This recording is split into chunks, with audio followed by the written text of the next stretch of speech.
Hi folks, welcome to Broken Antler Outdoors.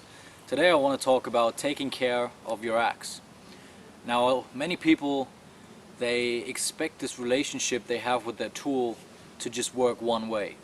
They use it, they want the tool to perform, but they do not take care of it the right way, or not at all. And that is important to understand, that obviously in order for a tool to take care of you, you have to take care of it as well. With an axe, that is very simple to do. It doesn't take a lot of time, but it will improve the effectiveness and also the life of the tool significantly in comparison to just beating it around the bush and then just leaving it in the dirt. So with this will be the axe that I will demonstrate this on. This is my Gränsforsbruk small forest axe, the only axe that I actually possess at the moment. And you will have three aspects of this tool that you will need to take care of. That is obviously at first the steel, the head. That is why you have the axe. Then you have the handle, and then you have the sheath. Very easy to take care of. Some people do it differently, but I will show you my way, and I will show you what I use. For the handle, I use this, what they call Ballastol. It's made in Germany, and it's this natural oil that can be used for almost anything. It's kind of like WD-40 in another criteria, okay? So it's this all-purpose oil that you can grease up wood or even metal to protect it from rust. But this works very well to seal the handle and give it some hydration, so to say, okay? And I will grease that up with just some paper towels, okay? And I'll show you why in a second. Second thing that I use is leather grease. That is the clear stuff, so it's not colored in any way, okay? This particular grease is made by Sendra.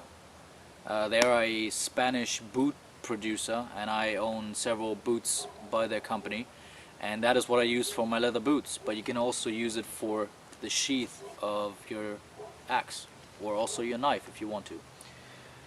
And then the head of the axe, I don't do much work to at all. I obviously sharpen the axe, but if you use your axe the right way, there's almost no need to sharpen the axe at all. But I will show you how I sharpen the axe in the field if I have to. And considering that some people will coat their axe head with, for example, gun oil, I don't mess around with that too much, just because I keep the head dry anyway. And if I do surround myself with very salty air, so if I'm near the coast, then I will reconsider that option and maybe just give it a little coat for it to be more rust proof. But I will turn the camera down and then we'll talk about some of the details and see how you can take care of your axe, so stay with me. Okay, so here we are. Now this axe has been taken care of not that long ago, but it doesn't hurt it to do it again. Okay, it's not harmful to the materials at all. I will start with the sheath, because that is probably the simplest part to do. With this sheath, what you want to prevent is pretty much the drying out of the leather. If you do not take care of this and if you do not grease this up, it will get dry, it will crack, and it will, if you are unlucky, even rot or fall apart on you, and you don't want that to happen. So what you do, you get your leather fat. Obviously you don't have to get the Sandra, but any colorless or natural leather grease will do. And what I use is just this rag, cotton rag. Now it has a lot of stains on it from polishing boots and whatnot, but it doesn't matter too much if it's clean or not. So you just get this corner and you dip it into your grease, and you don't need too much of this depending on how often you take care of your axe. And then, well, you just rub it onto the leather. I do it in a circular motion because I feel then it gets into the leather better, and it gives it this some polish as well, so it looks nice and clean, because you obviously want to have your tools presentable. Yeah, you want to take care of yourself, but you also want to show that you take care of your tools. Do that on both sides, very quick, because that is not a whole bunch of leather you have to take care of. Do the top, and then do the snap closure on the back.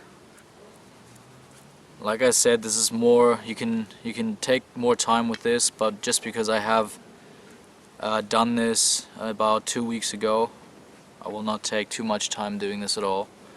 And then you just set this aside, and this will dry very quickly, and you have protected the sheath of your axe. Okay, first step done. Second step will be the handle in my case. Like I said, I will use paper towels and ballast hole. So you just open the bottle up, and it also depends on how long ago you did this, because I did it not that long ago. I will not use that much oil at all. Close the bottle up so it doesn't fall over. And then what you pretty much do is you just rub that into the handle.